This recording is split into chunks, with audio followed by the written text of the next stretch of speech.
Mapagmalupit at kasuklam-suklam. Ganyan ilarawan ng viewers ang pulang araw karakter na si Colonel Yuta Saito, played by Dennis Trillo. Kuhang-kuha ng kanyang karakter ang gigil ng mga sumusubaybay. At ang villain energy ni Saito, in-invade na rin ang TikTok. Tila pinangatawanan ni Dennis ang pagiging kontrabida. Sa pranks na ang target ay ang kanyang pulang araw co-stars. Ang merienda ni Alden Richards, inagaw. Si David Nicauco na nagpapalamig, uminit tuloy ang ulo.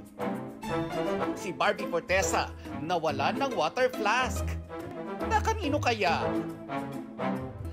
At ang balak na pagre-relax ni Sanya Lopez, naunsyami. Oo, syempre. Kailangan natin panindigan yung ating character para alam mo na mas maniwala sila doon sa mga pinapanood nila.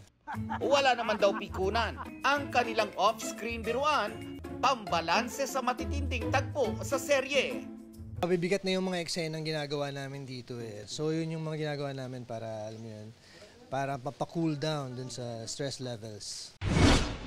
Happy raw si Dennis dahil nakakagawa siya ng offbeat roles tulad ng kanyang karakter sa Green Bones, ang entry ng GMA Pictures at GMA Public Affairs sa 2024 Metro Manila Film Festival.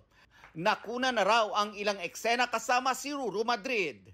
Nakatulong yung magagaling kong mga kasama, lalo na sa aming prosthetics tsaka sa makeup. May evolution yung character and may transformation siya sa dulo.